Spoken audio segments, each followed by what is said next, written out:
fazer algumas questões, afinal, levantar algumas questões, na tentativa de contribuir com um diálogo aqui. Eu acho que é uma iniciativa extremamente importante e interessante. E aqui me parece o seguinte, sempre que se trata, né, e aqui o tema é novas tecnologias para a democracia participativa, sempre que se trata de um novo instrumento ou de qualquer instrumento de participação, de um procedimento de participação, me parece que pelo menos três perguntas, três questões nós devemos ter em conta. Ou seja, para quem, ou seja, quais são os atores que nós queremos que participem, né? Quais são os setores sociais, qual é o público que nós queremos que participe, fundamentalmente. Em segundo lugar, como, ou seja, quais são os instrumentos, quais são as formas, quais são os procedimentos, né? E, em terceiro, para quê, ou o que se decide, o que está em jogo, qual é o grau de decisão, né? Qual é o grau e qual é o conteúdo da decisão que está em jogo nesse sentido. Então, essas três perguntas me parece que devem, no mínimo essas três, teriam outras perguntas, de certa forma, balizar a preocupação quando se discute uma perspectiva de criação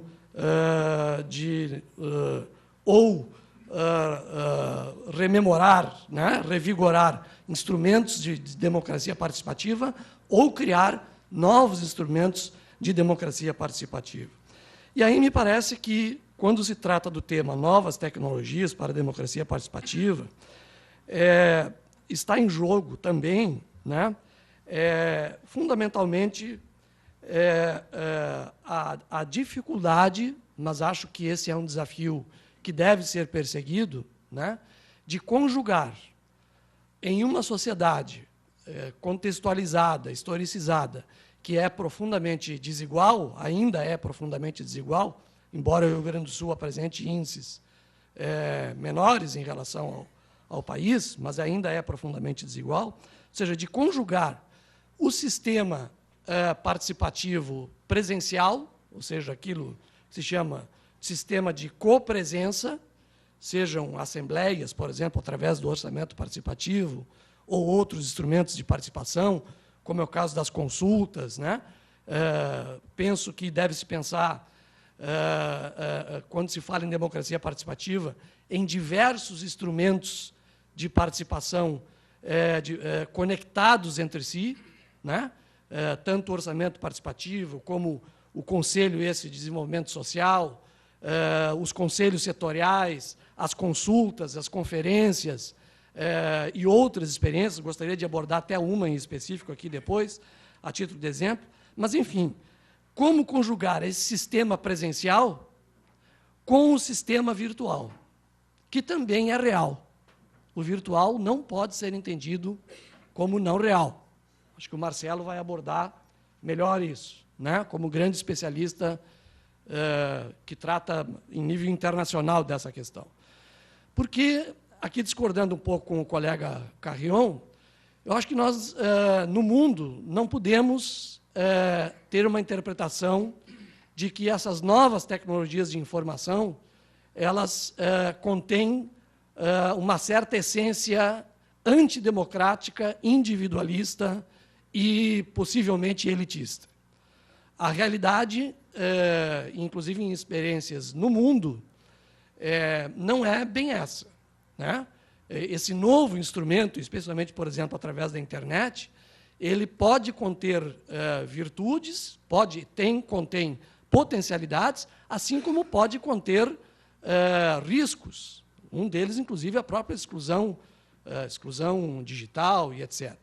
Mas, numa democracia avançada, numa democracia participativa, eu diria, entre aspas, moderna, e não moderna porque o termo está na moda, mas que seja contemporâneo do seu tempo, esse instrumento, no meu entendimento, ele não pode ser subestimado a partir de um discurso que ele representaria, fundamentalmente, a privatização da participação. Aliás, ao contrário, uma grande parte de movimentos que acontecem hoje no mundo, movimentos anti-globalização, movimentos de contestação, eles não aconteceriam se não tivesse a possibilidade da interação, da utilização desses instrumentos das tecnologias de informação.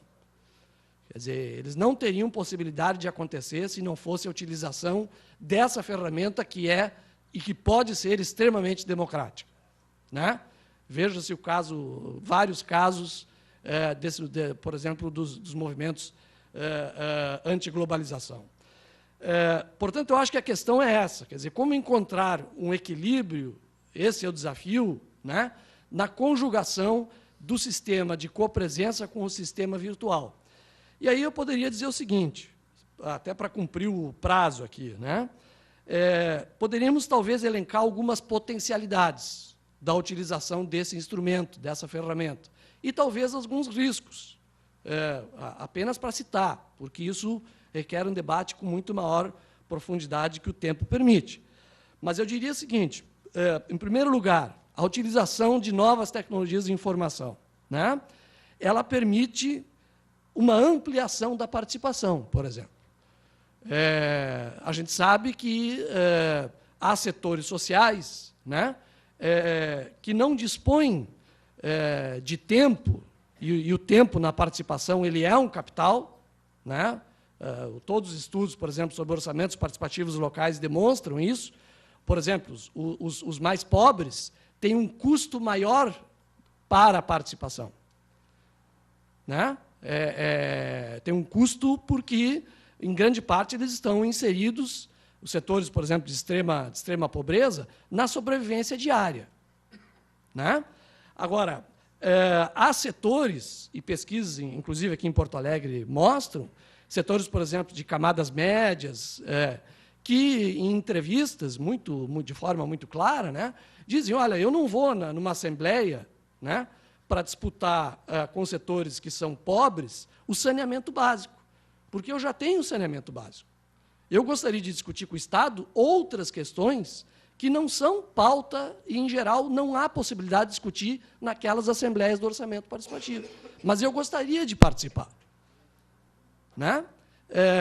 Portanto, se trata de uma questão de tentar universalizar ainda mais a participação. Então, me parece que isso pode ampliar a participação. Agora, baseado naquelas 3 perguntas. O que está em jogo, o que está sendo decidido, quem, né, pode participar, etc. Segundo lugar, acho que pode estabelecer uma conexão entre democracia, ciência e tecnologia. Quer dizer, que é um tema-chave. Quer dizer, uma democracia contemporânea e uma democracia participativa não pode dar as costas, não pode deixar de utilizar, para se fortalecer e não para se enfraquecer, instrumentos que são instrumentos criados, né, a partir de uma perspectiva da construção da ciência e da tecnologia, e que pode possibilitar, sim, algumas vantagens, alguns potenciais que são fundamentais, né? Por exemplo, em Porto Alegre, segundo pesquisa do ano atual de participantes do orçamento participativo, 30% possui acesso à internet. 30%. Né? Eu não sei qual é esse índice no Brasil. O Marcelo talvez vai poder falar isso e tal. Mas, verificando melhor quem são esses 30%, para surpresa, não são só da classe média, não.